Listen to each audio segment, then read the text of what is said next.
Kamala Harris is not saying that she's going to randomly pick prices for your chickens and for your eggs and whatever. We have all heard corporations tell us that inflation is caused by Biden and now Harris. Do you believe them? If you watch Fox News or Fox Business, that's not me, or you read Rupert Murdoch's Wall Street Journal, you've likely heard this familiar refrain these past few years. Quote, "Don't blame corporate greed for inflation, blame the Democrats." Meanwhile, the reality is the Biden-Harris administration has been working overtime on behalf of all Americans, regardless of political party, to curb inflation, in part by taking direct aim at corporate price gouging.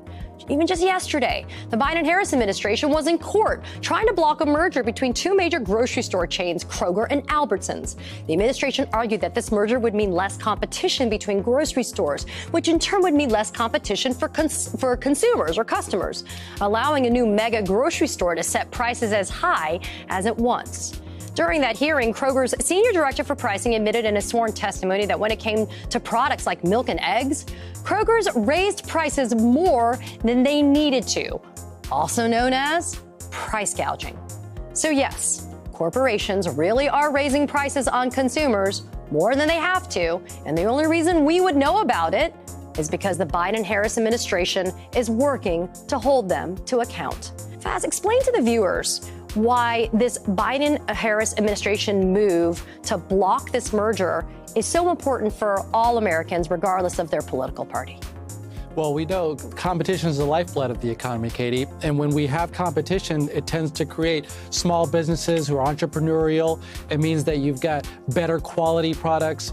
And if you don't have that competition, what happens? You have a bunch of, autocratic corporate leaders who will just try to be greedy and take as much as they can get.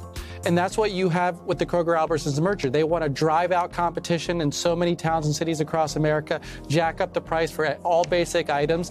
And the testimony being provided by their own director of pricing reveals that. That is their strategy. They want to crush all the competition. The head of pricing at Kroger said, quote, "On milk and eggs, retail inflation has been significantly higher than cost inflation. Translation, we raised prices more than we needed to." Corporations took advantage of the pandemic and created greedflation. But now this is like one of those smoking gun memorandum that we sometimes don't get to see unless pressed. Corporations are pressed by things like the Biden-Harris administration to show their hands. Right, to testify in court. And that, most people standing at home say, well, what do you do about it? Well, thankfully, we do have a Biden-Harris administration who's going aggressively at price fixing by corporate monopolists, trying to break up not only Kroger and Albertsons, but places like Ticketmaster, Apple, Google, Amazon, large conglomerates, so that small businesses can thrive. And as a result, if we stay on this track, Harris has pledged in her presidency, she'll continue on the price gouging, and there is so much more to investigate and go after.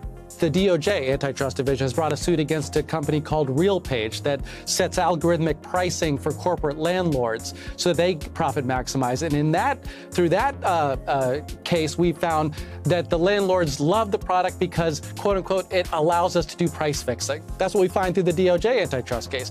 And through another FTC investigation, they went after a big oil company called Pioneer, whose CEO, Scott Sheffield, we find was colluding with OPEC overseas to set the price of oil high during the pandemic so that people would pay more in gas. How do we find this out? Because the FTC and the DOJ are on the case. You need cops on the beat, and we're learning more about the price fixing that's going on. In just the past 2 years, we've learned that chicken producers from the Washington Attorney General Bob Ferguson were conspiring to raise the prices of chicken. We've learned that Cal Maine, one of the major producers of eggs in this country, was found guilty by a jury for price fixing. It is rampant in our economy, and the only way you take it on is you make sure there's competition in the economy and you have cops on the beat in the government who do something about it.